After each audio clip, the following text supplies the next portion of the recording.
Boa noite a todos. Vamos começar mais uma das nossas aulas que a gente tem aí nesse mês. Hoje a gente vai falar um pouco sobre hormônios, tá? Sobre essa substância que é de extrema importância para o nosso organismo. Sem ela, praticamente, o nosso organismo não funciona corretamente, tá? Então, hoje a gente vai fazer uma introdução de hormônio, falar sobre alguns outros, né, exemplos de hormônio, mecanismo, como que eles agem, para que eles devem existir, tá? Na próxima aula, a gente vai falar de mais dois outros hormônios, tá? A CTH, principalmente, e o TSH. Hoje vai ser GH e prolactina. E quinta a gente fala de gonadotrofinas, que é FSH e LH. Tá? Então a gente vai fazer uma introdução bem leve, bem de boa, bem fácil, bem compreensível. E qualquer dúvida, por favor, pode interromper e perguntar. Então, gente, o que é um hormônio? Tá? O hormônio é um mensageiro químico, um sinalizador. Já vou anotar aqui do lado que é um sinalizador químico. E por que o meu organismo precisa desses sinalizadores? Porque, hormônios. Por que o meu organismo precisa dessas moléculas sinalizadoras? Se eu quiser comunicar alguma coisa com vocês, ou com a turma, ou com alguém dos meus vizinhos ou família, eu vou chamar a pessoa e vou conversar com ela para ela compreender aquilo que eu estou querendo, né? E aí ela vai entender o que eu estou querendo e vai realizar aquela função. Assim, por exemplo, se eu estiver trabalhando num laboratório, quiser que seja feito um hemograma, por exemplo, eu vou lá e vou conversar com o responsável técnico ali daquele setor, ele vai lá, vai fazer aquele hemograma e mandar o resultado. Então, para a gente é bem fácil fazer essa comunicação. Para o nosso organismo, não é uma ação tão fácil assim. Tá? É para isso que precisa dos sinalizadores, os hormônios, os mensageiros. É eles que vão falar para a célula o que ela deve fazer, o que está faltando no meu organismo. Tá? Eu vou dar um exemplo que a gente viu alguns meses anteriores, quando a gente falou de hematologia, em que a gente falou que em estado de hipóxia, ou seja, baixa concentração de oxigênio no nosso organismo, as células sinalizam essa hipóxia, o rim entende que está faltando oxigênio e aí ele libera eritropoetina. A eritropoetina vai cair na corrente sanguínea e vai agir lá na medula óssea, aumentando a produção de glóbulos vermelhos. Então, isso foi uma sinalização, a gente chama de endócrino, né? Saiu de uma célula, de um tecido, distante daquele em que ele agiu, ali teve ação. Então, essa importância dos sinalizadores químicos, todo o nosso metabolismo, ele é controlado por esses sinalizadores. Para manter a homeostase, como diz o Fabrício, a gente precisa desses sinalizadores. Então, a gente tem uma infinidade de função dentro do nosso organismo para esses hormônios. A gente tem vários exemplos, não só, né, do hormônio, aquele que a gente conhece, né? Então, vou falar de forma geral como sinalizadores químicos. Então, nós temos vários exemplos desses sinalizadores, só para vocês terem uma ideia da amplitude dessa pauta. A gente tem neurotransmissores, por exemplo, noradrenalina, dopamina, endorfina, serotonina. A gente tem a tireoide sendo controlada pelo TSH, T3, produzindo T3, T4. A gente tem esse da eritropoetina. A gente tem sinalizadores que participam da resposta imunológica. A gente tem sinalizadores que são citocinas, que agem em um local, que é liberado por um local onde está tendo uma inflamação, e aí essas citocinas viajam na corrente sanguínea para também falar para a medula se eu preciso produzir leucócitos e qual tipo de leucócito eu preciso produzir. Então a gente tem uma infinidade de moléculas, uma infinidade de ações dentro do nosso organismo. Mas é importante que a gente entenda como ele funciona, como que o nosso organismo entende, quem que controla essa sinalização, tá? Então, vamos lá, vamos começar.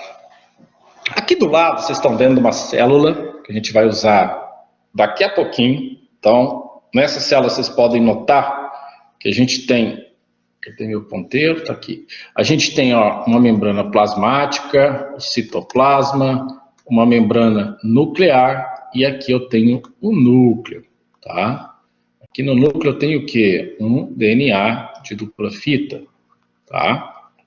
A gente tem isso aqui, isso é o que está sendo representado nesse desenho, parece um pouco complexo, mas ele não é complexo, tá? A funcionalidade das coisas que tem dentro dele é complexo, mas é assim que o nosso organismo funciona. Então eu tenho alguns tipos de ação desses hormônios que a gente precisa entender. O primeiro que a gente vai ver hoje é chamado de autócrino. Tá? Vou pôr aqui 1. O segundo que a gente vai ver hoje é chamado de parácrino. E o terceiro e mais conhecido, né, por nós, né, para os estudantes, é o endócrino. Por isso que para chama, como falar, deixa eu colocar aqui, endócrino. Quando a gente fala em endocrinologia, né, que são os estudos dos hormônios, mas somente aqueles que agem longe do local de onde foram liberados.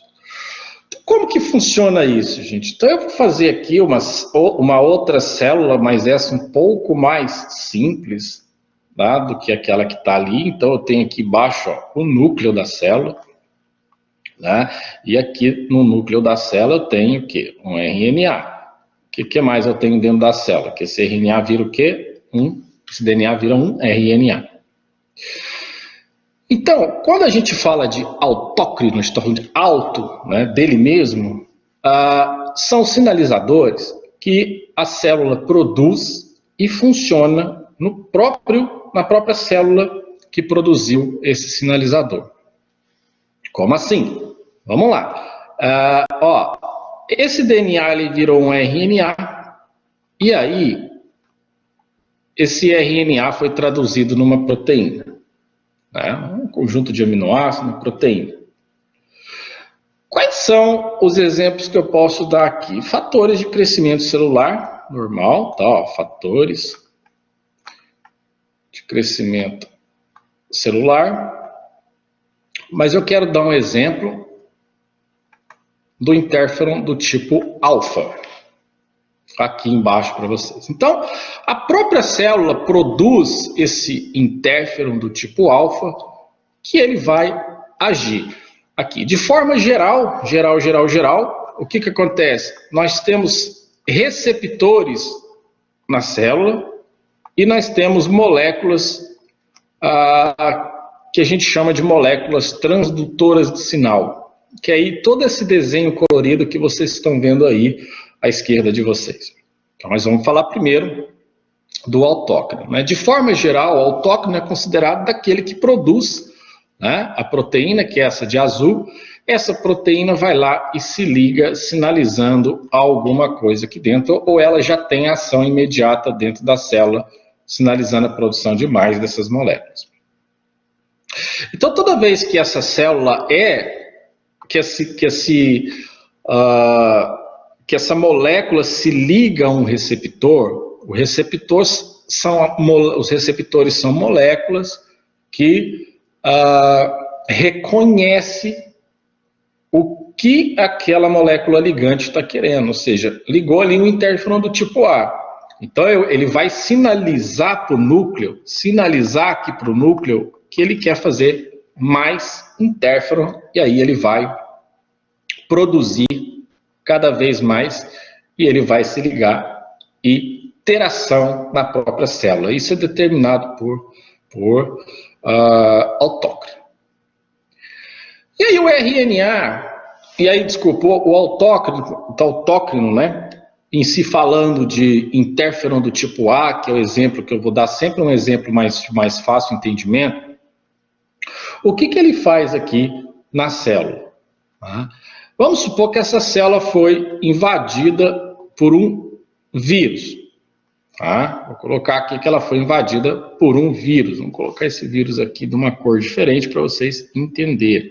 Foi invadida aqui, ó, vou fazer um vírus aqui. Beleza, que não é humano, mas só para vocês entenderem a imagem. O que esse vírus faz, gente? Ele libera aqui na célula o seu produto genético. Né? Esse produto genético, ele vai usar dos nossos próprios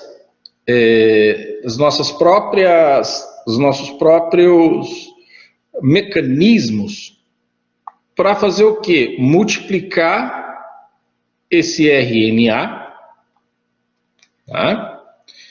E fazer mais proteínas e moléculas virais a fim de virar vários vírus aqui que eu já estou desenhando tudo torto. Né? E aí esse vírus ele faz o quê? Ele sai da célula e vai invadir outras células. O que o interferon faz? O interferon, a célula ela imediatamente vê que ela está sendo invadida. O interferon é produzido, sinaliza para a célula produzir mais interferon. O que esse interferon faz? Ele vai lá e se liga aqui nas moléculas de vírus, nas moléculas de RNA, e quebram esse RNA. Assim, eu diminuo a produção de partícula viral. Então, isso é ser autóctono, é produzir alguma coisa...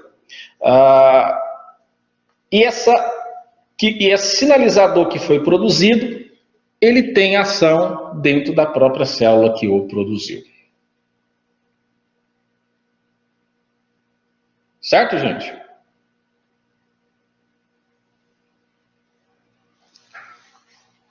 Ok. Então, vamos lá.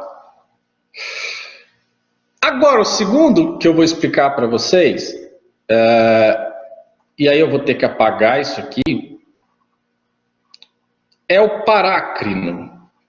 Parácrino, que eu vou dar de exemplo para vocês, os neurotransmissores.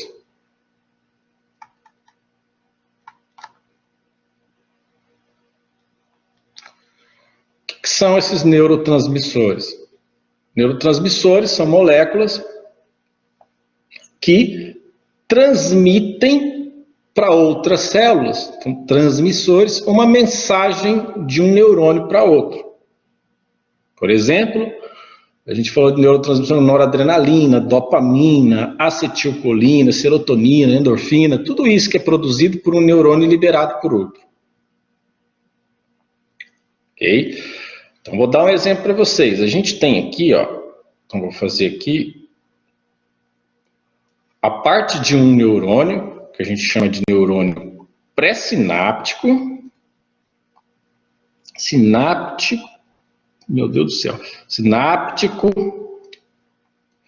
e aqui eu tenho, sai um desenho mais ou menos aqui, eu tenho um neurônio que a gente chama de pós-sináptico. Aqui eu tenho uma chamada de fenda, chamando o quê? Sináptica. E tudo isso aqui é chamado de quê? Sinapse. Olha que fácil. Essas substâncias, né, que são os neurotransmissores, elas estão dentro do neurônio pré-sináptico. Elas são liberadas para a fenda sináptica e aí elas se ligam aonde? A receptores nos pós-sinápticos. Fazer o quê, gente? Dar uma transmissão. Né? Transmitir o aumento de alguma função de algum órgão. No caso da acetilcolina, fazer contração muscular. Você acabou de mexer o dedo. Como que essa mensagem chegou do teu cérebro, do teu dedo, pelos neurotransmissores. Pois bem, o parácrino é o seguinte, é quando um mediador, um sinalizador é produzido por uma célula A e ela age na célula vizinha B. Então, o parácrino é ali, lateralmente, tá? Lateralmente. Então, ele tem essa função de dar essa transmissão, de dar essa sinalização para uma célula lateral. Por exemplo, a gente tem, que eu falei para vocês já, dopamina e serotonina, né? Vamos supor, a diminuição desses neurotransmissores está relacionada aí com depressão.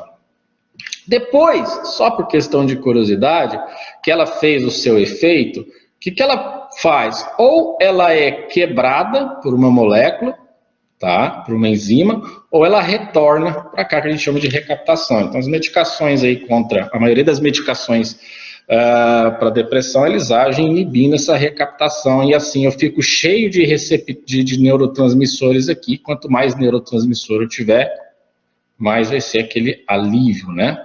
A gente sente.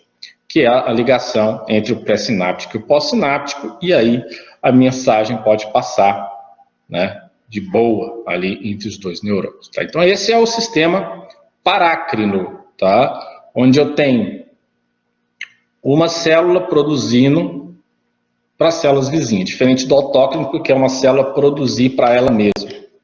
Ok? Vamos lá. E aí, agora, o que a gente mais conhece, né, o que a gente mais fala, é o autócrino. Eu só vou trocar o fone aqui, que esse aqui está me judiando.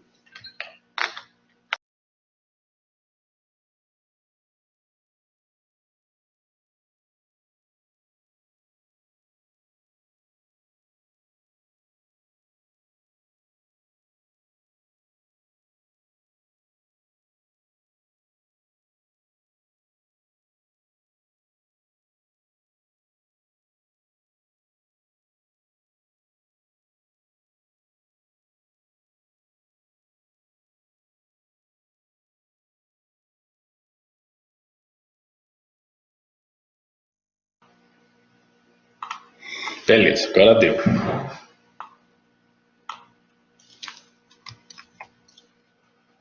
Alguma dúvida em autócrino e parácrino?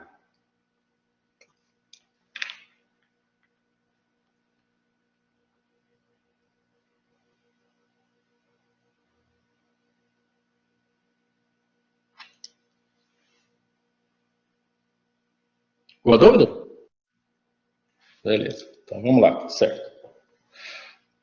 O endócrino, ele é um pouco diferente, tá? Um a gente falou que ele dá mensagem para ele mesmo, o outro a gente falou que ele dá uma mensagem pro vizinho, esse aqui ele dá mensagens longe daquilo de onde ele foi produzido. Então a gente tem exemplos clássicos aí, por exemplo, a gente tem exemplos que todo mundo conhece, né? Acho que todo mundo sabe desses exemplos, por exemplo, insulina. Não é? Outro exemplo, as tirosinas, as tiroxinas, né? Tiroxinas, formadas tirosinas. Cortisol, tudo que vocês conhecem. E aí o que a gente já falou, eritropoetina. Tá? Então são hormônios que são produzidos em um local e que agem em outros locais. Por exemplo, eu tenho aqui o pâncreas. O pâncreas, né, lá no pâncreas eu tenho um conjunto de células, chamado de células betas, da ilhotas de Langer, que produz quem? A insulina. A insulina, gente, ela age no próprio pâncreas? Não, ela age dentro da própria célula que ela é produzida? Não. Para as células vizinhas, ela age onde? No corpo inteiro. Então, você tem uma célula lá, tá? O que essa insulina faz? Eu tenho um receptor na célula que vai reconhecer a insulina vai se ligar e vai sinalizar para a célula fazer o quê? Vai sinalizar para a célula deixar entrar a glicose. Então, esse é um exemplo clássico de uma substância sinalizadora, um hormônio, que é produzido por um tecido e age em tecidos distantes. Tá? Por exemplo, os hormônios tireoidianos também, eles sinalizam para a célula aumentar o metabolismo, né? Ela trabalha energeticamente. Então, essa célula aumenta o metabolismo. E onde que ela age? Ela age também no corpo todo, né? De forma geral no organismo. Tem o hormônio TSH. TSH é produzido lá na hipófise, cai na corrente sanguínea e vai ter ação onde? No local distante, que é a tireoide, para produzir T3 e T4. Então a gente tem várias, a eritropoetina que eu falei para vocês, que é sinalizada no rim, produzida no rim e vai agir na medula, aumentando a concentração de glóbulos vermelhos. Então a gente tem essas três formas aí de sinalizadores, autócrino, parácrino e endócrino, que a gente precisa entender, tá bom? Então vamos para mais coisas aqui. Tá? Então não esqueça, endócrino, parácrino e autócrino, tá? E aí eu tenho a classificação.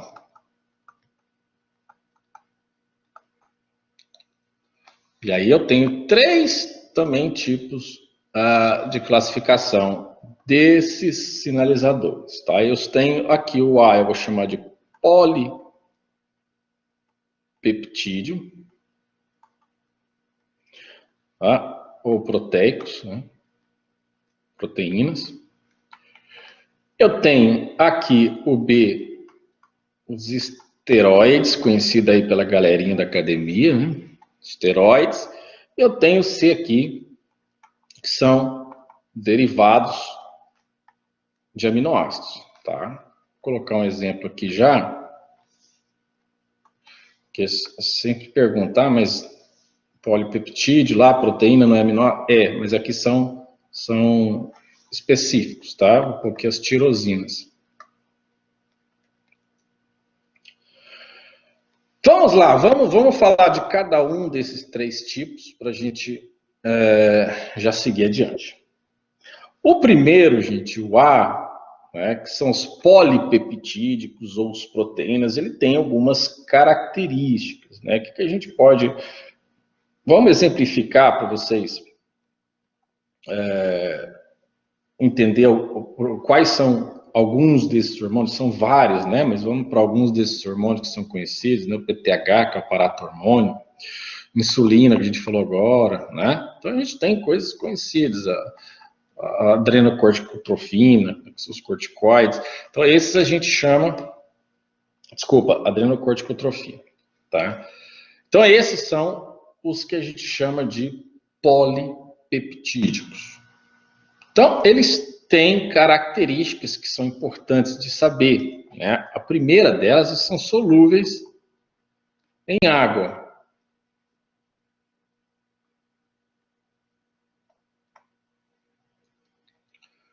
Tá? Ou seja, hidrossolúveis. Tá?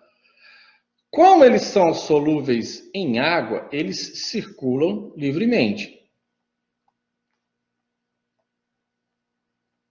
Aí na corrente sanguínea. Tá? Não ligado igual aos outros que a gente vai ver daqui a pouco, né, os outros hormônios, mas eles vão circular livremente por serem hidrossolúveis. Uma terceira característica, gente, que a gente tem aqui nos polipeptídicos proteicos é a meia-vida deles mais curta, tá? A meia-vida deles é entre 10 e 30 minutos, alguns durando até menos. Tá? O que seria a meia-vida? Meia-vida é o tempo em que a metade das moléculas de hormônios, do hormônio que foi sintetizado ali, ainda tem funcionalidade. Tá? Então ele tem uma meia-vida curta, ali, de 10 e 30 minutos.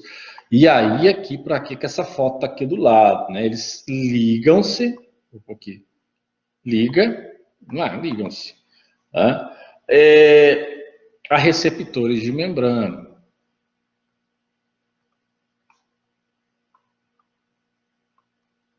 Qual que é a função deles se ligar a esses receptores de membrana? Eles estimulam um mensageiro.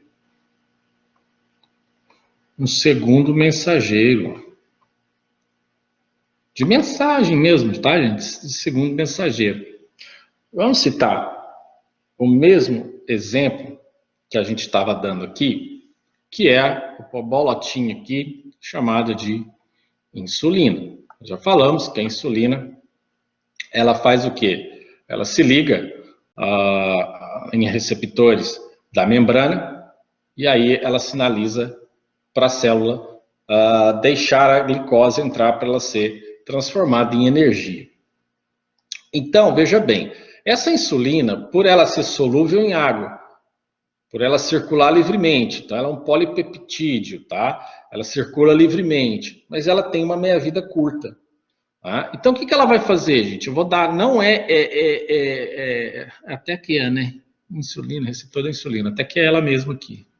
Então, ela vai fazer o quê? Ela vai se ligar a esse receptor aqui. Tá?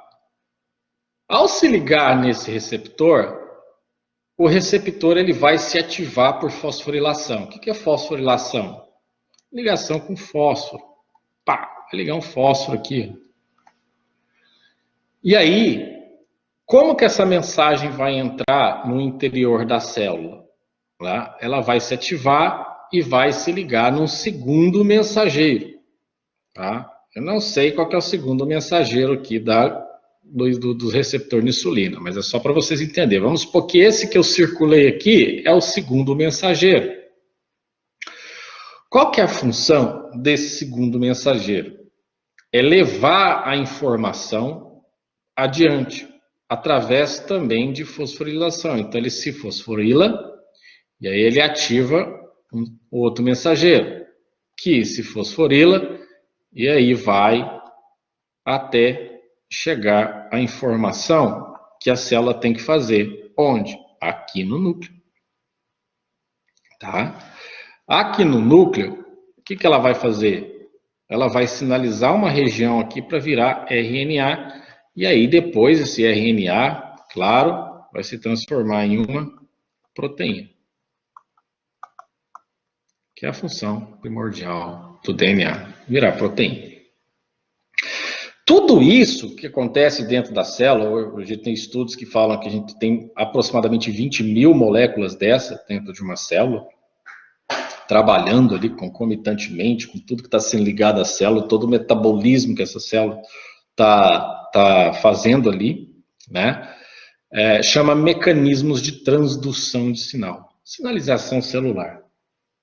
Tá? Então, mecanismo de transdução. O que é transdução? É aumentar aquilo que foi falado para ela no começo ali. A insulina se ligou para quê? Grossamente falando, ele conversou com o receptor, falando, olha, eu preciso que você libere essa molécula aqui. E aí o receptor não pode sair lá da membrana e correr até o núcleo. E nem gritar lá da frente, tem que fazer isso aqui. O que ela vai fazer, gente? Vai fosforilando moléculas. Chamando de transdução de sinal. Mandando aquele sinal, aquela ordem, para ser executada. Então, isso é mecanismo de transdução de sinal. Essa é a ação de um polipeptídeo proteico, né? Porque eles são solúveis em água, ou seja, hidrossolúveis, circulam livremente, não precisam de ligar nada. A gente sabe que a insulina não tem ligação, tá? Por isso ele tem uma meia-vida mais curta em relação aos outros hormônios. E a função dele é sinalizar de fora da célula, se ligar a um receptor e fazer essa sinalização. Ok? Aí eu tenho o B, que são os esteroides. Por que ele chama esteroide, gente? Porque, na verdade, a gente pensa errado, né? Que a gente, quando fala em esteroide, todo mundo pensa em bomba. Né? O cara está tomando esteroide, está tomando esteroide, nada mais são do que hormônios que são produzidos a partir do colesterol, de ésteres de colesterol, por isso que é esteroide. Então a gente tem a pregnolona, progesterona, aldosterona, cortisol, estrona, estradiol, testosterona, ditestosterona. A gente tem uma infinidade de hormônios que estão dentro da esteroidogênese, né, a formação de um esteroide, gênese de esteroide, e que vão formar aí os chamados esteroides. Então, porque a testosterona, né, o pessoal costuma tomar aí para enganar o organismo, é um esteroide, né, por isso que ele é conhecido como um dos principais esteroides, mais conhecido, né, esteroide aí. Tá? Então, nada mais que moléculas produzidas a partir do colesterol. Então, um exemplo aí que a gente deu, né? Vou pôr aqui a B. Deixa eu só trocar a cor para a gente. Tá? Por exemplo, eu vou falar tem um exemplo do cortisol. Vou aqui, ó, cortisol, estrógenos, testosterona, e por aí vai, estrona, estradiol. A gente tem uma pancadinha, aldosterona, todos esses, tá? Bom, eles são feitos pelo colesterol, né, gente? Então, eles são o quê? Insolúveis em água, né? Então, eles são lipossolúveis. Como eles são lipossolúveis, eles precisam se ligar a alguma coisa. Então, eles estão ligando, né, circulam ligados em proteína. Circulam ligados. A gente viu aqui que no polipeptídico proteico, não. Aqui ele circula ligado. Esse circula ligado. Tá? Quando ele precisa de ter ação, aí ele fica desligado. E aí a parte que não está ligada, tá? A parte que, por exemplo, aqui ele está ligado, aqui, ó, por exemplo, ele é esse maisinho aqui, ele está ligado a uma proteína. Tá? Aqui ele não tem ação nenhuma. Tá? Então ele vai se desligar dessa proteína e aí ele desligado ele tem ação. Mas eles precisam circular ligados, desculpa. Por eles andarem assim, circularem, né, não andam, ele tem uma meia-vida maior que os polipeptídicos aqui, ó, de 30 a 90 minutos. Nós vimos que o máximo ali dos polipeptídicos eram 30. Esse é a partir de 30 até 90 minutos. Aí eles entram na célula por difusão para ligar a receptores intracelulares, tanto no núcleo quanto no citoplasma, em qualquer um dos dois, tá? Então, ele vai aqui, ó. Se ligam a receptores internos, um pouco internos da célula. Tá? Internos da célula, podendo ser dentro do núcleo, podendo ser fora do núcleo, tá? Então, aí vai depender. Como assim? Aí vamos aqui para um outro exemplo, lá na figurinha da célula que eu coloquei para vocês. A gente tem um hormônio aqui, tá? Qualquer um, cortisol, estrógeno, testosterona, qualquer um que são esses esteroides. A glicose, a gente viu que ela precisa se ligar do lado de fora e transmitir isso para um segundo mensageiro. Os esteroides não precisam fazer essa ligação. Eles fazem o quê? Eles vêm aqui, entram na célula e se liga direto, né, às moléculas aqui que vão fazer a transdução de sinal. Aí a transdução segue normal até aqui ela chegar a ter uma função. Por exemplo, essa função que está escrito aí, ó, cadê? A síntese proteica. E aqui embaixo está sintetizar ácidos graxos. Então, o mecanismo de transdução de sinal, ele pode ocorrer tanto no polipeptídico, quanto no esteroide, nos esteroidais, né? Quanto nos derivados de aminoácidos, que a gente vai falar daqui a pouco.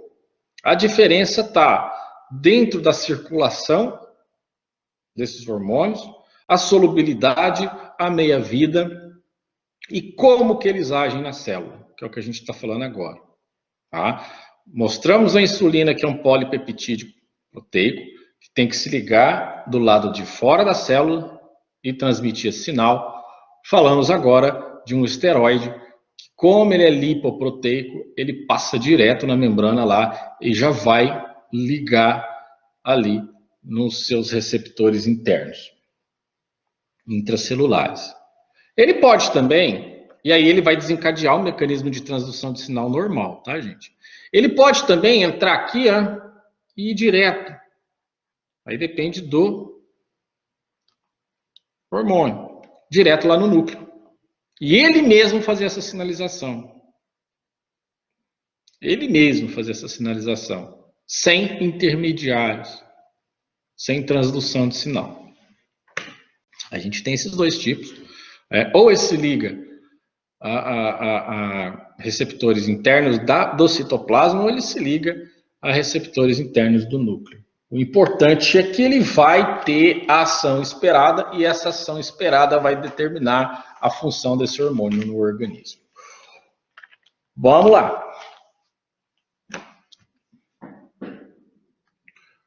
Vou apagar aqui agora e falar do derivados de aminoácidos, que a gente tem um exemplo magnífico, aí todo mundo conhece, né? Esse hormônio. C, que são os...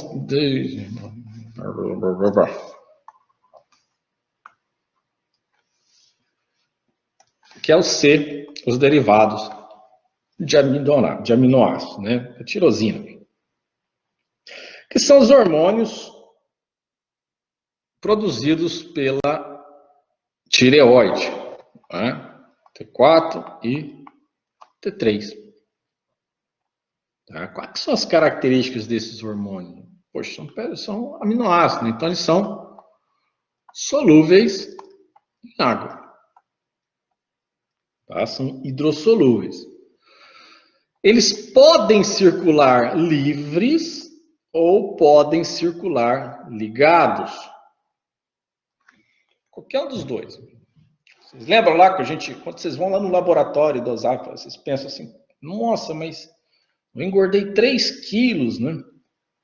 Aí na quarentena, e agora eu vou lá no laboratório porque a culpa é da minha tireoide. Aí vocês vão lá e dosam o quê? TSH e o T4 livre. Ou seja, o T4 total, ele tem o ligado. E o T4 livre é ele funcional na corrente sanguínea. Então, essa é a diferença. Tá? E que a gente vai ter nesses hormônios aí. Então, qual que é a ligação deles? Eles se ligam a receptores presentes na membrana também, ativando o segundo mensageiro, porque eles são AA, que a A são também esses aqui. Tá? Então, vamos lá. Ele ativa, vou colocar só assim, tá? Que vocês já viram lá em cima, ativa o segundo mensageiro. Eu tinha ali a figura da transdução de sinal do T3 e T4, mas não tem necessidade, tá, gente? É isso aí que vocês estão vendo na tela mesmo, é como se fosse esse mecanismo Merck-Erk aqui, que é um dos principais sinalizadores que a gente tem, tá? E o Janus quinase, que é outro que a gente tem também dentro da célula, a gente estuda muito isso. Pode falar, Fabrício.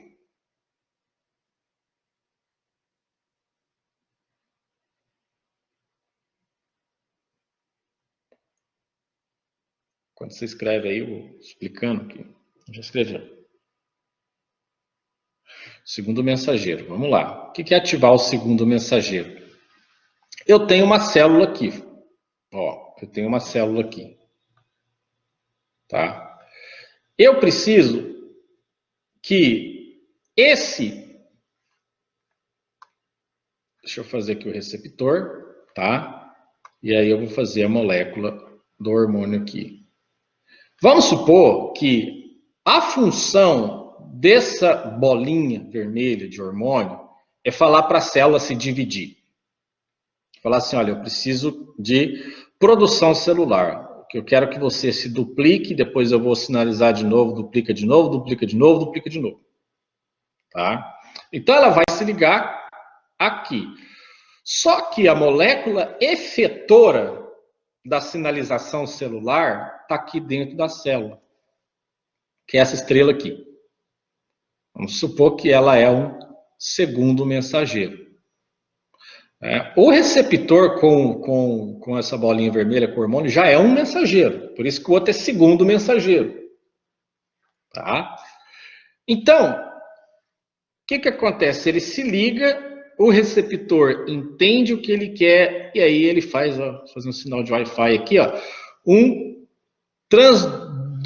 transdução de sinal que funciona por fosforilação. Tá? Não é a molécula que vai entrar na célula, é só o sinal que ela tem. É como se eu chegasse na porta e gritasse você lá do outro lado do corredor. Falar, me busca um copo d'água. Então eu não precisei ir até você e pedir esse copo d'água. Eu fiz o quê? Ou eu pedi para uma pessoa que estava no meio do corredor. Na verdade, eu não gritei para você, eu pedi para uma pessoa que estava no meio do corredor. Esse é o mecanismo de segundo mensageiro. Aí, a partir do segundo mensageiro, Fabrício, aí eu posso ter diversas outras moléculas até chegar no DNA e ativar a multiplicação celular, tá? E aí ele vai fosforilando, até achar ali o caminho e falar assim, célula, se multiplique, tá? Então, esse aqui é a ativação do segundo mensageiro a partir de uma ligação externa da célula, tá? Isso acontece nos polipeptídicos proteicos e acontece também nos derivados de... Exatamente. Os derivados de aminoácidos. Ok. Vou falar um pouquinho da ação desses hormônios. Então, gente, ó, a gente já viu bastante coisa aí, né? Então, a gente já viu os tipos e a gente já viu classificação com vários exemplos de como eles funcionam, como eles entram na célula. Agora a gente vai falar do porquê que eles entram na célula. Porque que diabos eles vão fazer dentro da célula? Então, a gente também tem aí 3 ações desses hormônios, tá? Vou colocar aqui, ó, ações. Vou ter a ação 1, a ação 2 e a ação 3, que são conjuntos, na verdade. E que vivem em harmonia, não tem jeito de ser só um ou ser só outro, tá, gente? É separado, mas... não que um hormônio tenha as 3 ações, tá? Ele pode ter 2 aí, mas ele sempre pode ativar outra molécula sinalizadora para fazer aquela segunda ação. Tá? A primeira, crescimento e desenvolvimento.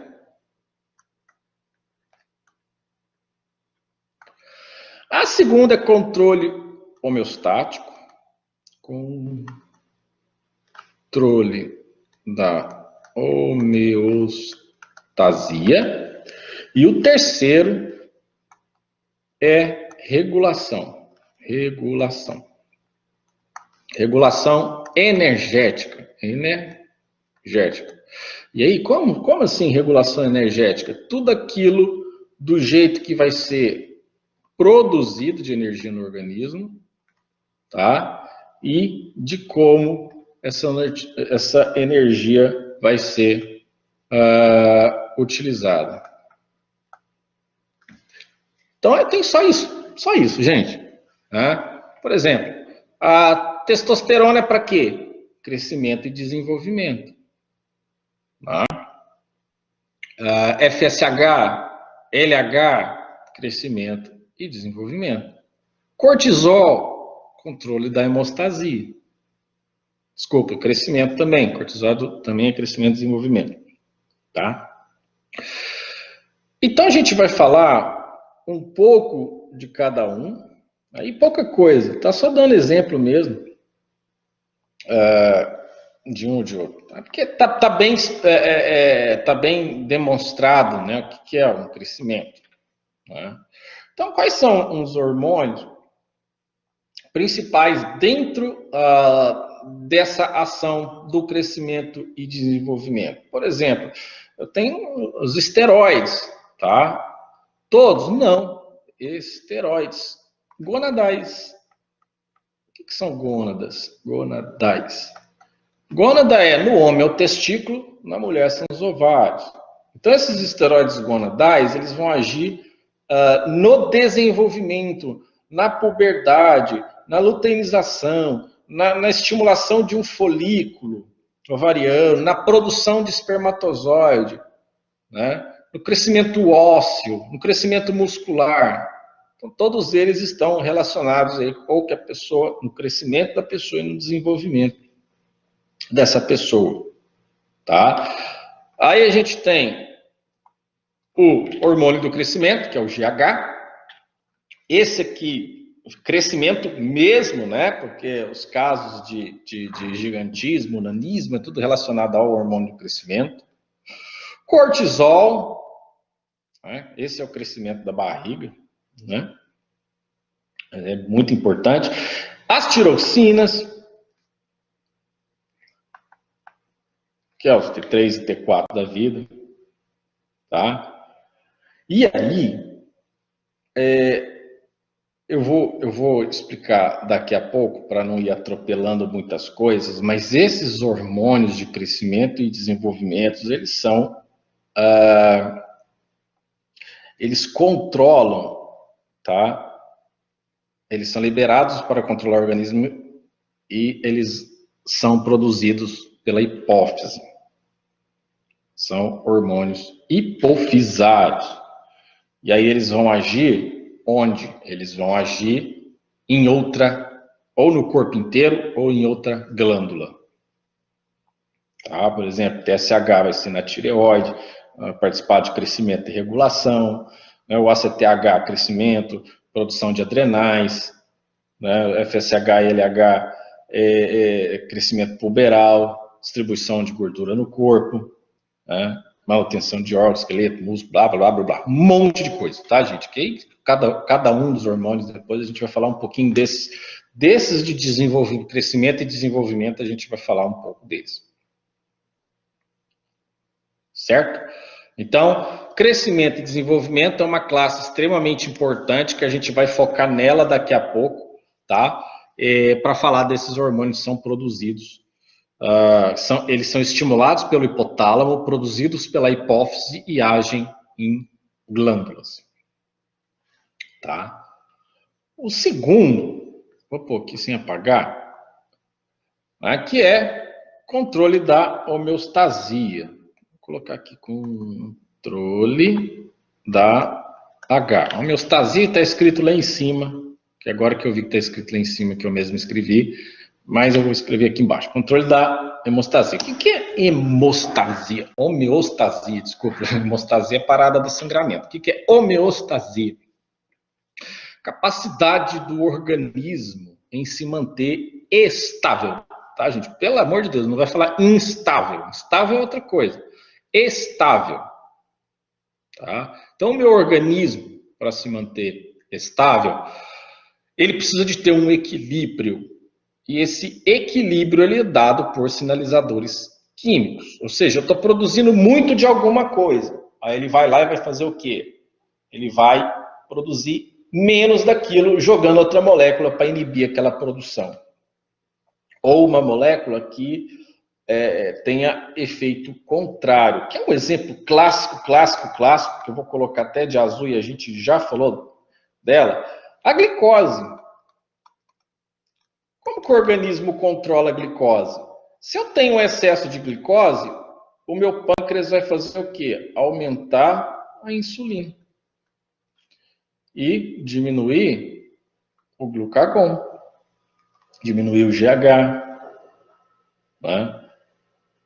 Então, de forma contrária, quando eu tenho a glicose baixa, o que o organismo faz? Diminui a insulina.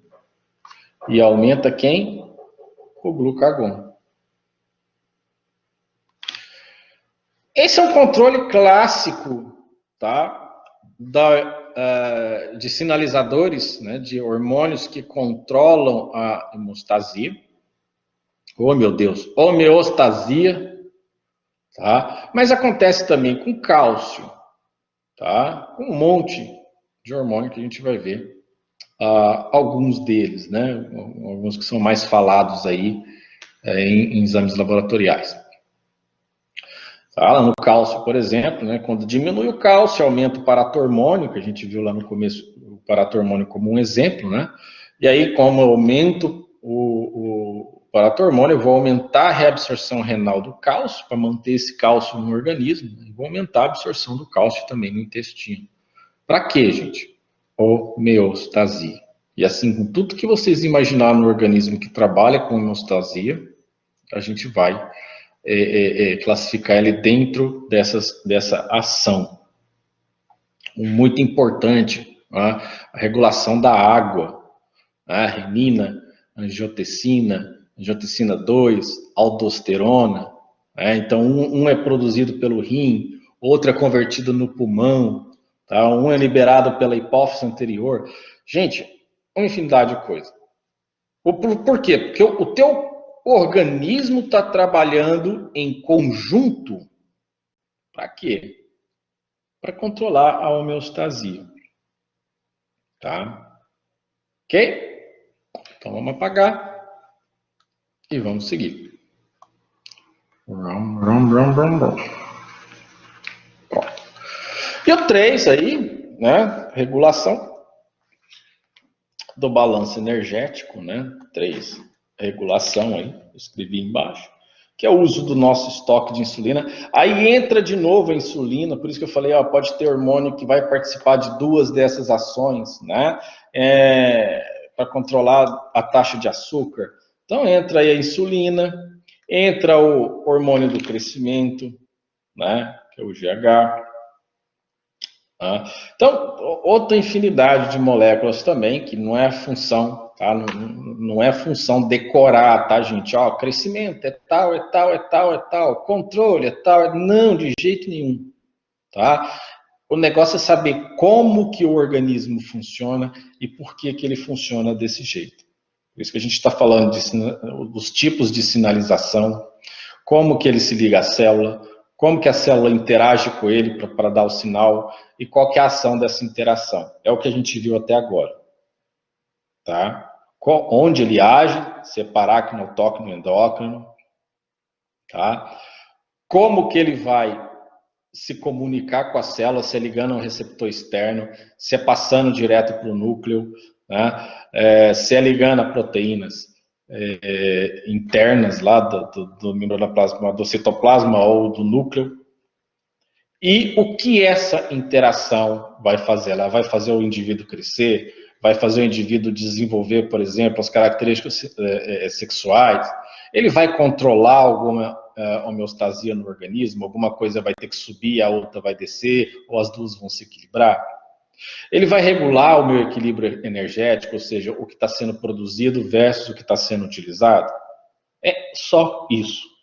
Não tem segredo. Tá? E aí entra o problema, entra nós, os profissionais de saúde, né, gente? Por quê? Porque tudo isso, apaguei até um pedaço do negócio aqui. Porque tudo isso que a gente falou até agora é com um único sentido. As desordens clínicas. Desordens clínicas. O que é desordem clínica? Opa, o negócio não está funcionando do jeito que tem que funcionar. Por que ele está assim? Porque pode ser o quê? Primeiro, a deficiência desse sinalizador. Segundo, o excesso desse sinalizador. E o terceiro é uma resistência celular a esse sinalizador. Tá? E aí vocês já conseguem pensar, claro que sim, né, na vivência de vocês, né, o que vocês já viram no laboratório, o que vocês já viram nos casos clínicos, né, cada um, o que a deficiência, por exemplo, o que a deficiência dos hormônios tiroidianos podem causar? Hipotireoidismo. O que a deficiência da insulina pode causar? Diabetes mellitus. O que o excesso de hormônio tiroidiano pode causar? Hipertireoidismo. O excesso de cortisol, hipercortisonalismo, né? Doença de Cushing, se não me engano, doença de Cushing. Né? A resistência à insulina pode causar o quê? Diabetes mellitus. Ou seja, a célula ela perde aquela afinidade, digamos assim, com esse sinalizador. Se o sinalizador não se liga ou liga pouco, porque tem essa resistência, aquela função vai ficar desregulada e aí a gente tem uma desordem clínica. Tá? Pode ser endógeno ou exógeno, tá, gente? Endógeno é quando o problema é no nosso organismo mesmo, dentro, tá? Exógeno é quando ele é provocado por alguma coisa de fora do organismo. Por exemplo, tomando medicamento, lá tomei testosterona. Opa, que beleza, a testosterona vai fazer o quê? Feedback negativo com o androstenediona, né? 5-alfa redutase, vira deidrotestosterona.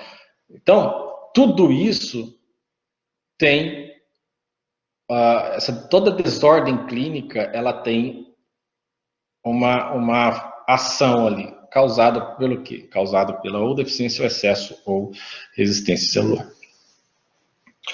E medicações exógenas, né, gente? Às vezes toma medicações aí que inibem alguma das vias que a gente vai ver, principalmente a via do eixo hipotalâmico hipofisário,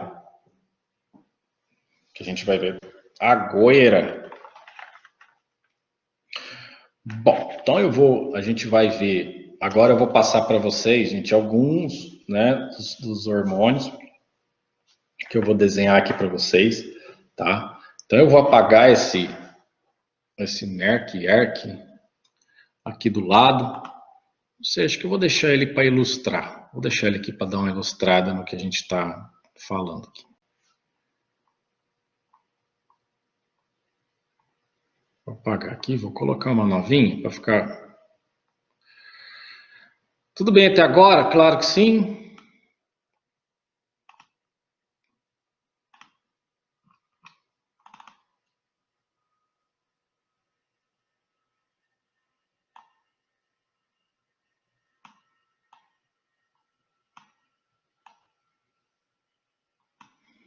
Pronto.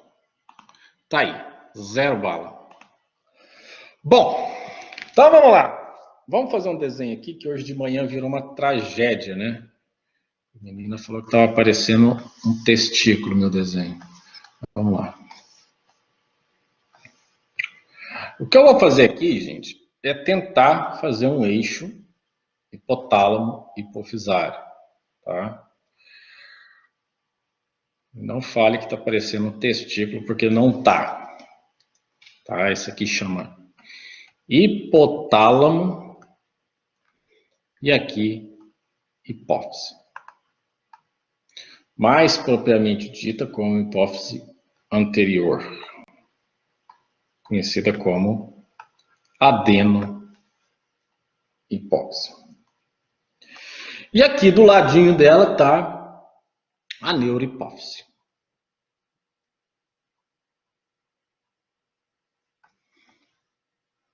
Isso aqui fica onde, gente? Cérebro. Tá?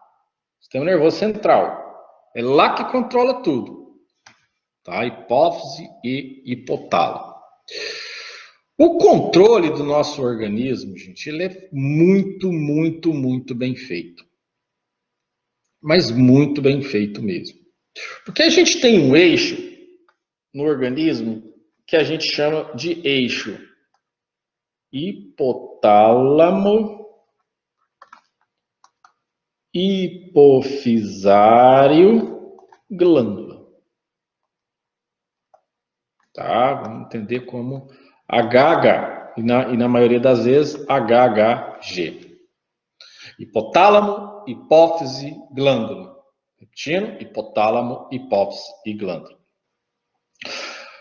Quem que o hipotálamo produz? Eu vou falar só as siglas e a gente depois vai falar um por um, tá, gente? Ele produz TRH, tá, que é o hormônio estimulador da tireoide. Ele produz, estimulador, desculpa, do TSH. Ele produz CRH. Ele produz GHRH. Ele produz GNRH. Tá? Produz somatostatina e dopamina. E mais um monte. Esses são os principais que a gente vai falar aqui. Tá? Esses são os principais que a gente vai falar aqui. E aí eu vou colocar de azul que a neurohipófise, ela vai produzir o ADH, que é um hormônio antidiurético, que age lá no rim, direto lá no rim, impedindo a liberação da água, e a ocitocina. Ocitocina, que nos mamíferos ela causa contração, principalmente lá na hora do parto. Essa é a neurohipófise. A adenohipófise, que é a hipófise anterior, tá? Se você ver um desenho de livro, você vai ver que esse está meio que 3D, né? Uma está atrás da outra, né? Então a gente tem a produção do GH, que é o hormônio do crescimento, Growth Hormone, o TSH, que é o hormônio que estimula a tireoide, tá? O ACTH, a gente vai falar dele amanhã, tá? Que estimula as adrenais, produção ali de cortisol. FSH, folículo estimulante. LH, luteinizante. E PRL, que é a prolactina. Esses são os que a gente vai estudar hoje, amanhã e quinta-feira. Por que a gente tem um eixo hipotálamo, hipofisário, glândula? Tá? Porque a gente precisa ter controle do que vai ser produzido. Então, o meu organismo ele precisa fazer esse controle. Vou dar só um exemplo para vocês, porque depois a gente vai falar dele. Né? A tireoide, vou colocar aqui a tireoide, né, que fica um órgão na região ali perto do pescoço, que a função dele é fazer o quê? Produzir e liberar T3 e T4, que são os hormônios tireoidianos. Para produzir T3 e T4, gente, não depende só da alimentação, só de sono, não, a gente depende do hipotálamo e da hipófise, senão a gente não tem liberação desses hormônios. Tá? Senão a gente vai ter problema secundário, hipotireoidismo ou hipertireoidismo secundário ou terciário, que é relacionado a hipotálamo e hipófise. Ó, a gente tem que, quando os meus hormônios tireoidianos, vou pôr T3 e T4 aqui, ó, estão baixos, o que vai acontecer? Ele vai sinalizar. Ele vai sinalizar no que a gente chama de feedback positivo. Ou seja, ele vai estimular o TRH a fazer o quê? A produzir TSH. Então, a diminuição de T3 e T4 sinaliza para o hipotálamo que eu preciso de TRH e o TRH vai usar para a hipófise que eu preciso de TSH. O TSH vai ser liberado e vai ligar no receptor TRAB e estimular um monte de coisa que a gente vai ver daqui a pouco. Crescimento da tireoglobulina, ação das enzimas que colocam iodo ou que tiram o iodo da molécula, liberação do T3 e do T4. Ou seja, isso tudo aqui é feedback, que a gente chama de positivo. Tá? Além disso, ele vai ter ação, né, T3 e T4, praticamente em todo o organismo. Ao contrário, quando esse T3 e esse T4 estão alto, o que ele faz? Ele dá o quê? Um feedback negativo, tanto aqui, ó, quanto aqui. Fala assim, ó, não produza mais. Não produz mais. Porque eu já estou na concentração elevada na corrente sanguínea. É por isso que normalmente, em casos de hipotiroidismo, eu tenho o T3 e o T4 baixo. Quando ele está baixo, aqui, ó, quando ele está baixo, ele faz o quê? Ele estimula o TRH a liberar TSH. E aí você vai dosar o TSH, como é que ele está? Alto. Por quê? Porque a diminuição do hormônio por culpa da tireoide, que não está produzindo a concentração que eu preciso, eu vou ter uma concentração baixa que vai sinalizar para o meu cérebro falar assim, olha, produz o que eu estou precisando. Lá para o TRH, hormônio estimulador de TSH. Então, produza o TRH que eu estou precisando produzir TSH porque a tireoide não está produzindo a quantidade que eu quero de hormônio tireoidiano. Então, vamos estimular esse hormônio tireoidiano, esse TSH, a produzir mais hormônio tireoidiano. E o nosso organismo, ele é todo controlado por esse sistema que a gente chama de sistema de feedback. Feedback positivo, feedback negativo. Um inibe, o outro pede para produzir, estimula. Tá? Ok? Aí todos funcionam assim? Sim.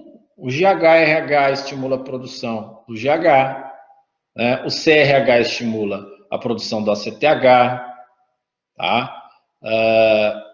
Que mais? O TRH também estimula, além do TSH, o TRH estimula a prolactina também.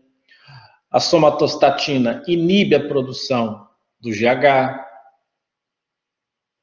E assim por diante. O GNRH estimula a produção aqui do FSH e do LH. E eles mesmos podem dar feedback positivo ou negativo. Tá? Raro algumas exceções, que a gente vai ver na quinta, que é o FSH, que ele tem aí o feedback negativo pela inibina e pelo estradiol, que não vai ter relação direta com o FSH. Mas é que controla todo aquele ciclo reprodutivo da mulher lá para gerar um bebê.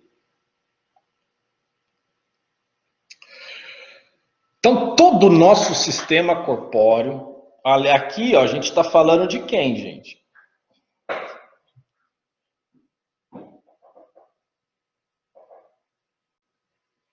O que a gente falou lá no começo? Lembra que a gente deu um exemplo e aí eu falei para vocês que são hormônios que são controlados pela hipófise anterior, que são os hormônios que são responsáveis pelo crescimento e desenvolvimento, tá? Aqueles de crescimento e desenvolvimento. Isso, os derivados do aminoácido, né? Que é o T3 e o T4. E os outros são esteroides, que são formados a partir do colesterol, tá? Pregnolona, testosterona, estradiol, estrona e assim por diante. Aldosterona.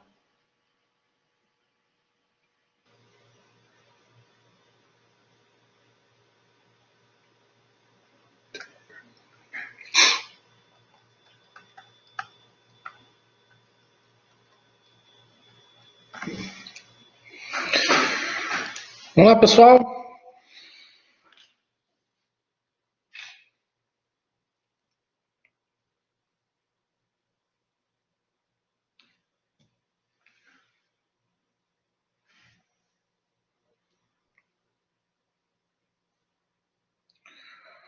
Bom, dando continuidade, aqui ao eixo hipotálamo hipofisário, a gente tem um hormônio chamado de prolactina,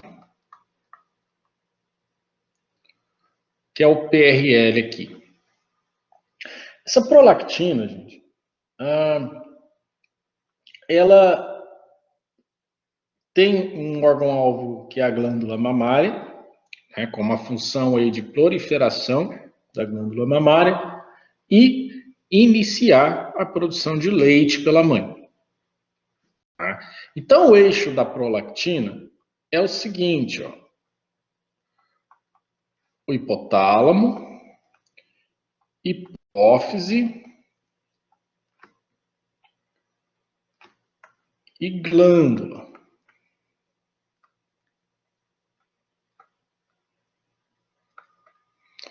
Tá? E aí, a função que ela desempenha na glândula, né, é de desenvolvimento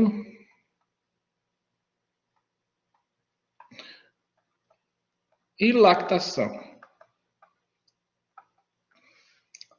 Tá? Então, a gente tem a produção aqui, ó, do hipotálamo e aqui a gente tem da hipófise.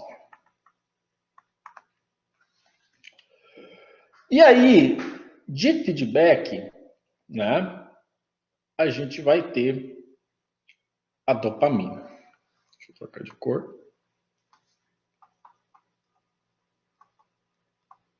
E aí eu vou representar aqui com uma seta, tá?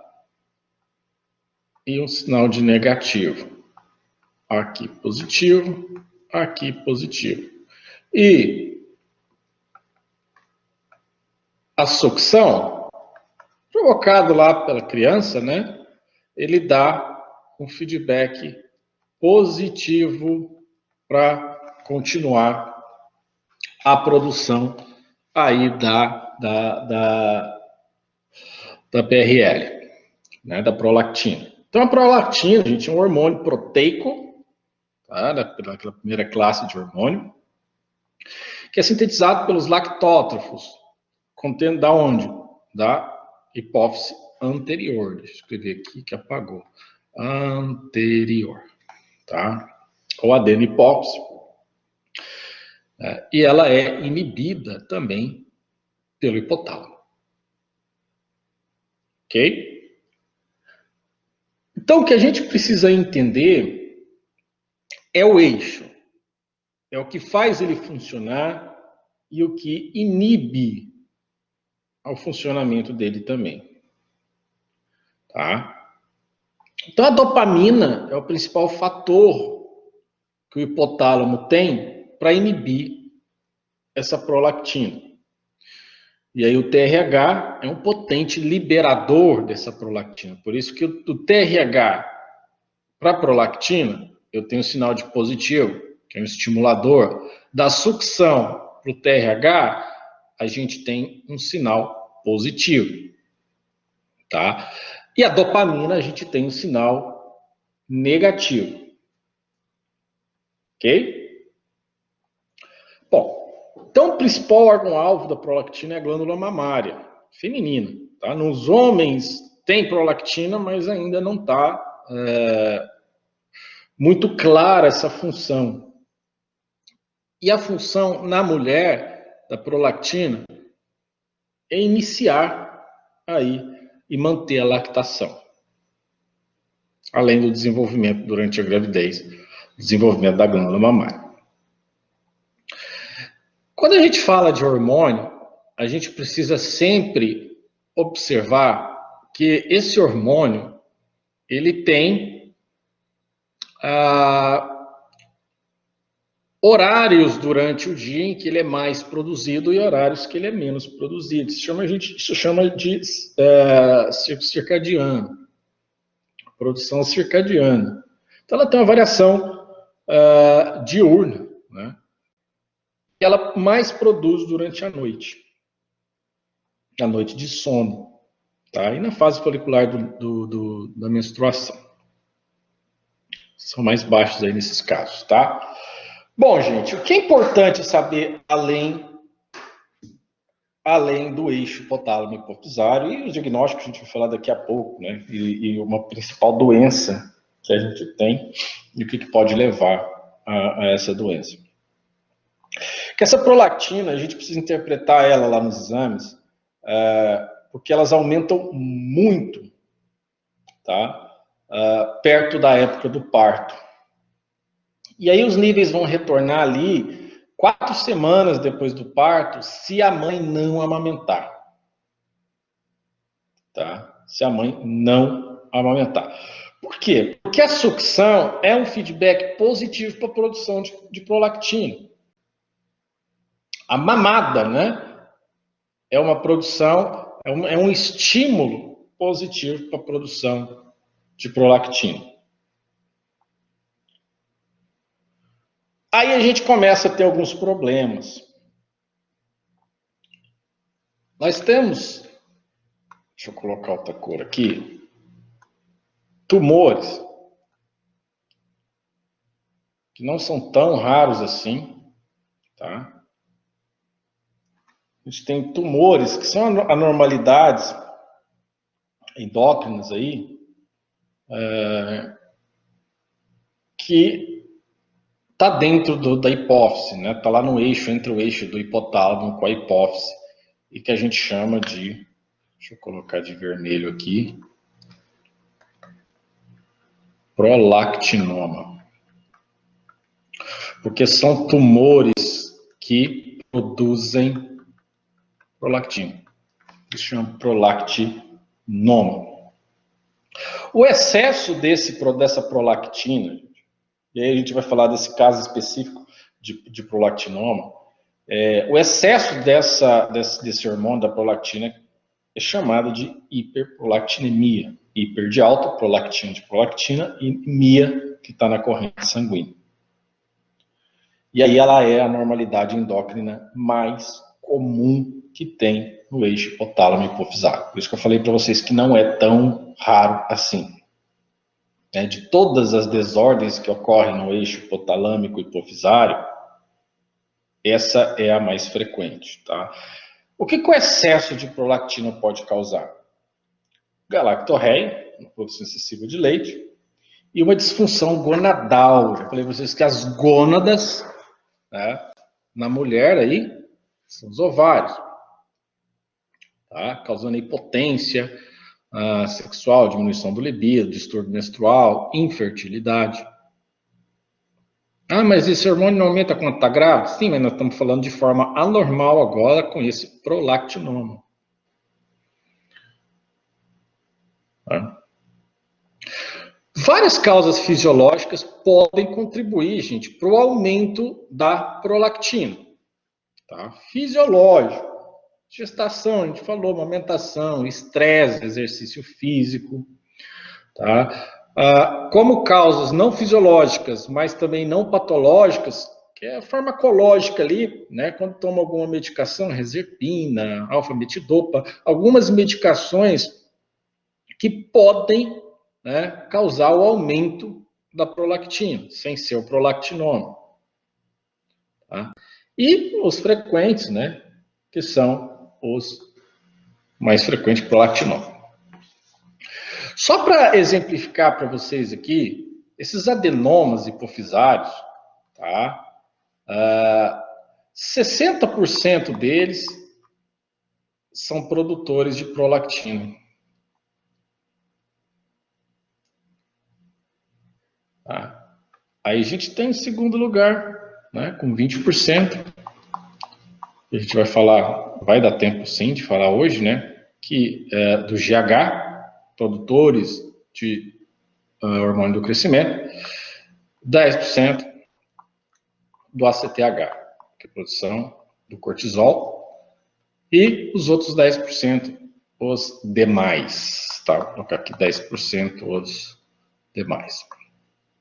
Então vejam que entre os adenomas hipofisários, ou seja, fica dentro da hipófise, os produtores de prolactina são a maior concentração deles. Então, falando agora do prolactinoma, tá, gente? Então, ó, dá uma olhada aí, depois assista um vídeo mais uma vez, tá? A gente vai ter o prolactinoma em casos de aumento excessivo de prolactina. Então, olha o eixo, né? TRH dá um efeito positivo para a produção da prolactina, que vai até a glândula mamária, desenvolve a glândula mamária, e aí causa lactação, né? Que é para a mãe amamentar. Quanto mais a criança suga, mais eu tenho feedback positivo para aumentar a produção de prolactina. E a dopamina é um feedback negativo. Tá? Então, vamos falar agora sobre os prolactinomas. Aqui, ó. Opa, essa caneta aqui está impossível. Deixa eu apagar isso aqui. Então, 60% é prolactinoma, 20% é do GH, 10% da CTH e outros 10% é o resto. Tá? Depois vocês dão uma olhada nisso. Então, falando em prolactinoma, são tumores produtores de prolactina, tá? Ele pode ser microadenoma ou macroadenoma. A maioria é microadenoma, que é relativo aí ao tamanho do prolactinoma. No homem, ele pode causar galactorreia também, tá? 30% dos casos, mas igualmente as mulheres causa impotência sexual, né? Cefaleia, alteração de campo visual dependendo do tamanho do prolactinoma, porque lembrando aí para quem já leu alguma coisa relacionada a pares de nervos cranianos, um deles é o óptico, então ele é muito afetado quando a gente tem o crescimento de um tumor nesse local, e aí você tem alteração do campo visual. Na mulher, 80% mais ou menos ocorre galactorreia, fertilidade também. Então, os dois eles acometem igualmente aí o sistema reprodutor. Tá? O diagnóstico dele, gente, o diagnóstico do prolactinoma.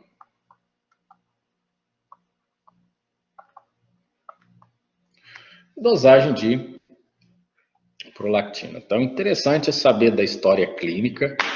É muito difícil, quando a gente fala em diagnóstico dentro de endocrinologia, para o laboratório fazer, é bem complicado a interpretação desses resultados, porque a maioria dos laboratórios não fazem, mandam isso para laboratórios maiores, né?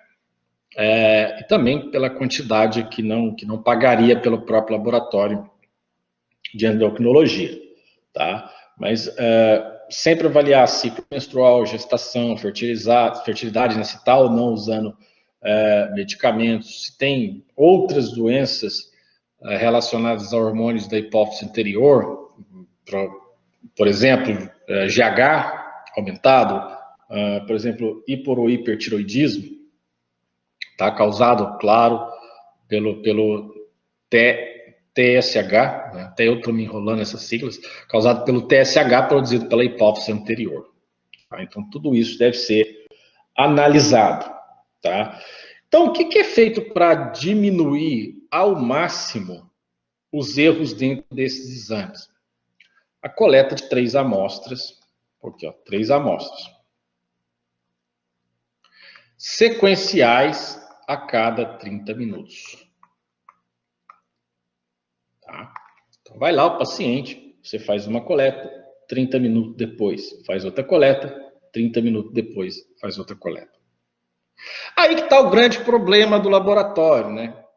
Imagine o quão desconfortável é um exame desse. A pessoa tem que ficar no laboratório, a pessoa tem que levar 3 agulhadas, a pessoa está vendo aquele tanto de gente entrar e sair do laboratório e ela continua lá. E aí a gente entra nos fatores que interferem na coleta. Que o principal é o estresse. Tá? Mas a gente tem outros fatores também, que é gestação, amamentação, sono, exercício físico, hipoglicemia, mas isso tudo é mais fácil de notar. Né? Gestação, amamentação também. né? Então, os principais ali é o quê? É um descontrole no sono, exercício prolongado e estresse. Então, como é que faz isso? A gente pega todas as amostras, tá? E faz um pool. Você escreve pool com 2 L, acho que é 2 O, acho que é isso. Pool e faz uma amostra só. Junta tudo, grossamente falando. Pega as 3 amostras, junta tudo numa só, fazendo uma amostra só. E aí faz a dosagem basal da prolactina. Vou colocar aqui que eu não escrevi. Um pouquinho, ó. Dosar PRL, que é prolactina. E aí a gente tem os resultados prováveis. Vou colocar de preto aqui. 3 resultados prováveis. Na verdade, 4, né? Vou colocar aqui, ó, 20 a 40 nanogramas, tá? 40 a 100 nanogramas. 100 a 200 nanogramas e acima de 200 nanogramas. Essas são as interpretações que a gente vai ter nesses exames. Menor do que 20 normal. Então, entre 20 e 40 nanogramas, pode ser ali um pico de secreção. Pode ser uma causa não patológica, a gente está falando, por exemplo, estresse, gestação, amamentação, puerpério, né, exercício físico. Tá? Entre 40 e 100, aí que pega, né? Aí que está difícil fazer o diagnóstico nesses pacientes, porque nem é tão baixo para falar que é um problema fisiológico e nem tão alto para falar que é um micro ou macroadenoma. Tá? Mas mesmo assim, ainda se considera, mesmo que fracamente, a ideia desse paciente ter um microadenoma aí, um tumorzinho pequenininho que está secretando prolactina. Agora, aí eu vou colocar um asterisco aqui, não tem amarelo, vou colocar um asterisco de vermelho aqui, ó, nesses dois aqui. Entre 100 e 200, sugere sim, aí sugere uma presença de micro ou macroadenoma. Então, veja bem, do 40 ao 100 é de difícil diagnóstico, mas remotamente sugere um microadenoma. De 100 a 200 pode ser um micro ou um macroadenoma, que eu já tenho bastante hormônio, lembrando que menor de 20 ali que ele tem que estar. Agora, se der a maior que 200 nanogramas, é totalmente sugestivo de um prolactinoma, de um macroadenoma, né, de um macroprolactinoma. Essa quantidade em nanograma é 10 a 9, cadê minha seta? Tá aqui, ó. Nanograma é 10 a menos 9, então, uma concentração muito baixa, né? Essas quantidades é relativo ao tamanho do prolactinoma. Se a pessoa tiver prolactinoma, claro, tá, gente? Se a pessoa tiver prolactinoma.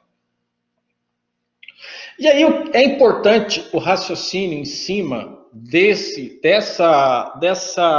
interpretação, porque a partir dela, o que pode acontecer? Se essa pessoa tiver um tumor, e esse tumor está dentro de um espaço hiperapertado, e aí esse tumor vai crescer, claro, como qualquer outro tumor, e aí ele vai tomando o espaço ali da hipófise. Certamente, num caso de macroadenoma, esse tumor ele vai pressionar a hipófise, causando alterações também nos hormônios que são produzidos pela hipófise anterior. Concorda? Por exemplo, TSH, né? Aí se afeta o TSH, vai afetar T3 e T4, o ACTH, se afetar o ACTH, vai afetar o cortisol, LH e FSH. Então, geralmente a mulher vai mostrar indícios de infertilidade. Então, essas coisas devem ser pesquisadas e outras que não têm relação com a gente lá no laboratório, que é raio-x, tomografia, ressonância, todos esses exames de imagem, campimetria visual, todos esses exames de imagem aí, que dá para ver lá o que está acontecendo na hipófise desse paciente. Ok?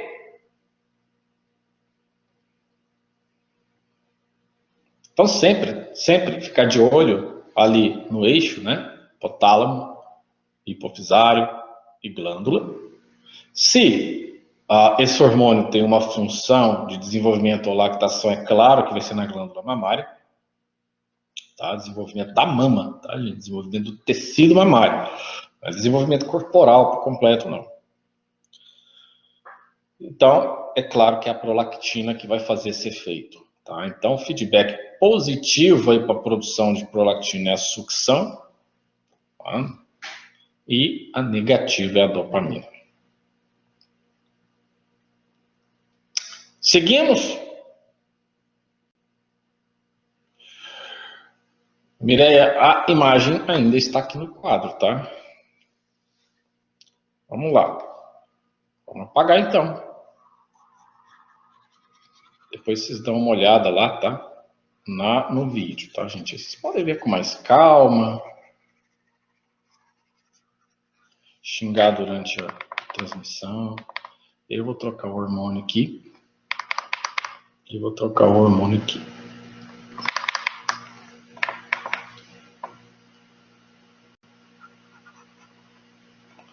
Vou deixar esse tumorzinho que a gente vai falar de outro daqui a pouco. Daqui a pouco não, agora. Bom, outro hormônio extremamente importante pra gente, tá? Que todo mundo já viu. Todo mundo já viu Discovery, né, gente? Claro que sim. Se não estão vendo, estão perdendo tempo, tá? Discovery, History Channel, Discovery, History Channel, todos esses canais aí que demonstram esses problemas de gigantismo. Né? Quem nunca viu lá foto, né, que circulou na internet do maior homem do mundo, e tinha um cara gigantesco lá dando a mão com uma criança lá embaixo, absurdamente mais alto que a criança, né, uma professora lá dos Estados Unidos que já estava cadeirante, né, não sei se ela ainda tá viva, mas que ela passou dos 2,5 metros, tá? Tudo isso causado aí por um hormônio chamado de GH, que infelizmente aí a juventude está contrabandeando isso aí, esse hormônio, para usar ele em favor do organismo, mas e que tudo tem o seu preço depois. Tá? Bom, quando a gente vai falar de GH, de hormônio do crescimento, a gente tem um hormônio aqui, ó, hipotalâmico, claro, porque o GH, vou colocar aqui, o GH é hipofisário. O GH é um hormônio hipofisário, tá, gente? Não é hipotalâmico. O hipofisário que estimula a produção do GH chama GHRH, que é o hormônio produtor de GH. Olha que nome sugestivo, hormônio produtor de GH. E aqui produz também outra substância, né, no hipotálamo, que é a somatostatina, que ela vai também participar desse eixo. Tá? Então, o GH, ele age no corpo inteiro. Né? Algumas dos efeitos do GH é crescimento do osso, sintetizar proteína, lipolítico, por isso que as pessoas usam esse hormônio, infelizmente, para tentar emagrecer, mas aí vai pagar por um problemaço. Tá? Então, vamos lá. Então, eu tenho quem aqui? Deixa eu pôr de azul. Eu tenho o GHRH, tá? Isso. Cresce as extremidades, cresce tudo, que é uma doença chamada de acromegalia. A gente vai falar dela e vocês vão ver o problemaço que é fazer ingestão desses hormônios sem precisar deles. Vou pôr aqui, ó. Organismo inteiro, tá, gente? Aqui, ó. O polipolítico. Ele promove ação também de síntese proteica, síntese de proteínas, tá? Então, você quer uma coisa melhor, que quebra gordura e faz proteína ao mesmo tempo? Né? E aí ele tem um problema, tá? Ó, crescimento ósseo, lembrando que o crescimento ósseo, ele não dura para sempre, tem até uma certa idade, tá? E é um probleminha aqui, ó, lactogênico, tá? A pessoa pode produzir leite. Imaginem vocês conversando com o boy e começar a pingar leite na frente de vocês. Que estranho, né? Então, o que a gente tem aqui? Aqui é um feedback positivo, tá? Feedback positivo. O GH para o organismo também é estimulante, né? Feedback positivo. Gente, eu não acredito. Pô, não me atrapalha não acredito que vocês estão pensando nessas coisas, pelo amor de Deus. Vamos lá, vamos continuar, foco, foco, foco. Vamos lá.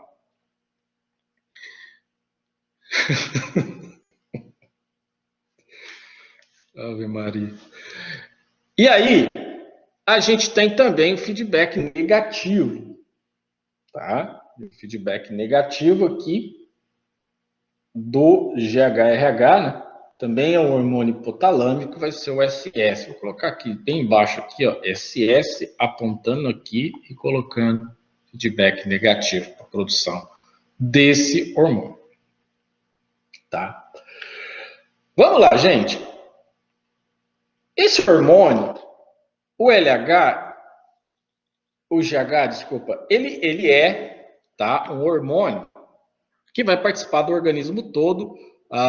Ele vai participar da gênese da formação, ele vai participar do desenvolvimento de quase todo o organismo. Mas aí eu tenho duas situações que a gente precisa conversar. A primeira é chamada de acromegalia. A segunda é chamada de gigantismo. Ambas estão ligadas ao aumento do GH. Então, vou colocar aqui uma setinha para baixo e vou colocar aumento do GH, que não cabe na lateral ali. Então, o aumento do GH vai causar acromegalia e vai causar o gigantismo. 95%, gente, desse aumento do GH suficiente para causar acromegalia ou gigantismo são tumores hipofisários. Ó, lá onde está a bolota vermelha, a gente tem um tumor que produz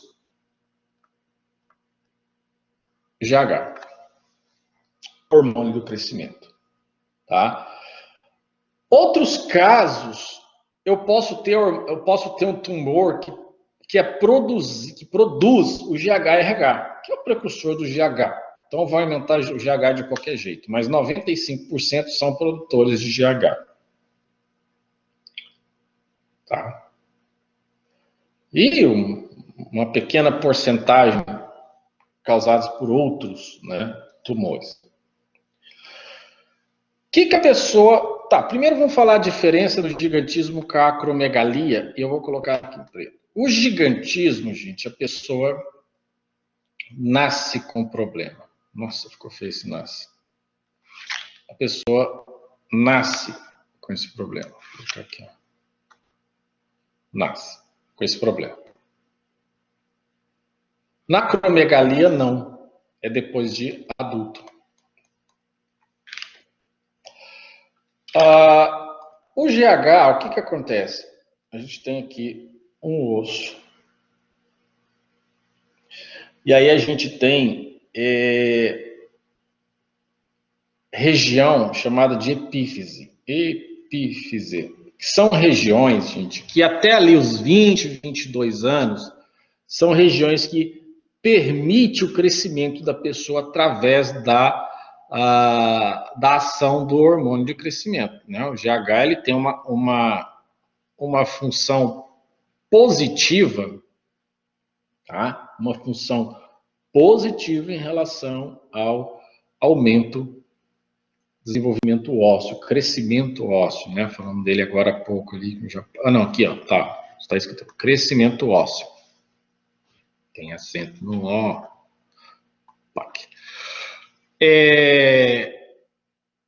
Só que esse crescimento, ele ocorre ali até os 20, 22 anos. Quando a pessoa ela tem um aumento do GH, uma pessoa muito grande, né, que vocês conhecem da família, a gente vê muito lá na NBA, jogadores de basquete, né, que são altos, né, não é porque ele joga basquete que ele é alto, ele foi selecionado para jogar basquete porque ele tem uma altura maior do que as pessoas, vôlei, essas coisas todas. Geneticamente, né, ele pegou ali um gene de um dos familiares, ou de ambos os familiares, que tem um estímulo maior pelo GH, tá? E aí ele tem uma maior expansão das epífises ósseas, então ele vai crescer um pouco mais do que o resto do pessoal. Tá? A partir desses 22 anos, as epífises já lacraram, você não tem mais, você não cresce mais. Então, esses hormônios aqui, eles vão agir em outros locais para causar essa acromegalia. Então, quem já viu uma foto aí daquele Schwarzenegger, é mais ou menos daquilo para pior. Tá? Então, uma pessoa que tem deformidades gravíssimas no rosto. Tá? Essas deformidades, vou botar meu fone aqui. Essas deformidades, elas estão ligadas aí ao prognatismo, né? Quando a pessoa tem a mandíbula, né? Você tem em cima aqui, ó, vamos supor que é o esqueletinho da pessoa, né? Aí você tem aqui e tem aqui, né? Então aqui embaixo é mandíbula, em cima é maxila. Então o normal é a maxila tá em cima da mandíbula, tá na frente da mandíbula da mordida. A pessoa prognata, ela tem ao contrário, porque ela tem desenvolvimento da cartilagem do osso aqui da mandíbula, e aí ele joga essa mandíbula para frente. Aqueles caras lá que tem o queixo mais avantajado, isso é chamado de prognatismo. Tá? Outro são pessoas que têm aqui, ó, na região supraorbital, um aumento ósseo. Aqui parece que a região da sobrancelha dele é mais avantajada. Mas é isso mesmo, né? Então a gente tem prognatismo e a gente tem esse aumento aí de região suborbitária. A pessoa vai ter também aumento das extremidades, né? Mãos e pés. Então são pessoas que vão ter uma desproporção entre mãos e pés em relação a pessoas que não têm, né, essa acromegalia. Aumento de partes moles, partes cartilaginosas, nariz, orelhas, espaço entre os dentes. Tá? A pessoa vai ter problema em outros hormônios, por exemplo, vai criar uma intolerância à glicose, vai evoluir para um diabetes mellitus. E, por fim, ela vai ter um hipogonadismo, que é uma diminuição do funcionamento das gônadas, né? Se for no homem, testículo, na mulher, ovários. E aí segue os hormônios que são produzidos, né? Pelo testículo, a testosterona, tá? Pelo ovário, estriol, estrona, estradiol, né? Então, para quem não tem a doença e excessivamente toma esse hormônio, vai criar ao longo do tempo essas características. E não é bonito, não é atraente, não. Tá, então, depois vocês digitam lá na internet, né? Coloca assim, acromegalia. Vai aparecer, com certeza, né? Vai aparecer umas fotos de pessoas, né? Que tem, que é esse aumento do GH por causas não fisiológicas, geralmente 95%, como já falamos, causado por tumores que produzem GH, tá? E aí ele vai dar toda essa essas características, professor? Então, normalmente, esse GH é político, síntese proteica, crescimento ósseo, lactogênico, age todo o organismo, desenvolvimento, crescimento, né? Sofre feedback positivo pelo GHRH e feedback negativo pela somatostatina. Pois é bem estranho, né? Então, um cara, depois vocês olham na Discovery, a maior pessoa do mundo, vocês vão ficar assustados.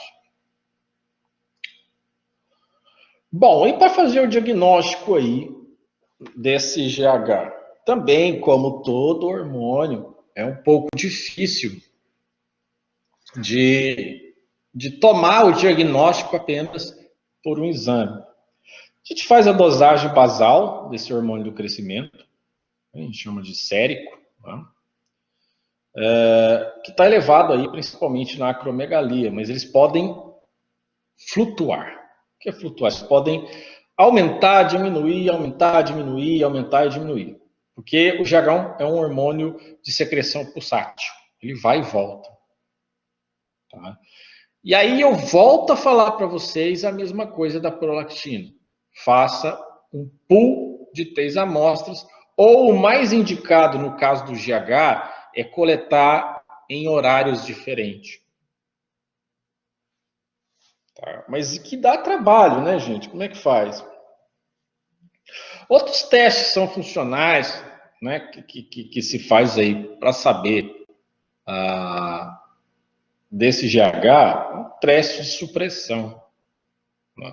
Supressão do GH. Supressão é quando você dá um estímulo para aquilo parar. Ou seja, se eu der uma sobrecarga de glicose, eu vou diminuir a secreção normal. Em pessoas normais, eu vou diminuir a secreção do GH. Tá? Casos contrários, se a pessoa, mesmo aí com o excesso de glicose que eu aplicar nessa pessoa e o GH aumentar, aí eu tenho um problema de acromegalia mesmo. Então, como que faz esse exame? É igual lá do teste de tolerância à glicose oral, TTGO. Lembram dele? Você toma 75 gramas de glicose, você vai dar para o paciente tomar. Você vai coletar o sangue dele no tempo 0, 30, 60, 90, 120, 180. Fazer uma curva de diminuição. No caso lá da glicose, era uma curva de aumento da glicemia.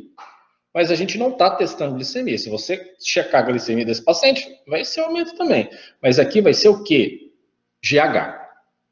Normalmente, o GH desse paciente precisa diminuir.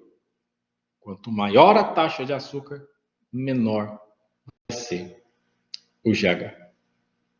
E aí vocês já estão entendendo mais ou menos o sistema metabólico que nós estudamos lá na bioquímica, né? A pessoa engorda porque tem um excesso de açúcar. Aí vocês já estão pensando agora, poxa, o GH é um hormônio que estimula a síntese proteica e é lipolítico. Se eu aumentar a glicose, o que eu vou causar? A diminuição de síntese proteica e a diminuição de quebra de gordura. E o aumento da glicose causa o quê? Aumento de síntese lipídica. Olha como tudo se encaixa agora, né?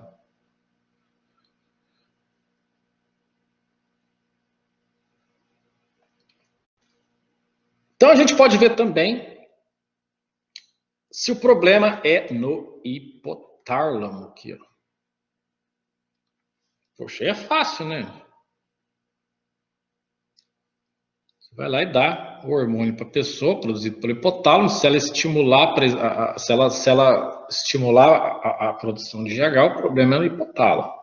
Mas não vamos perder tempo com isso, porque 95% do aumento de GH está relacionado a um tumor que é, né, aumento assim, lá nas alturas, né, que é tumor produtor de GH.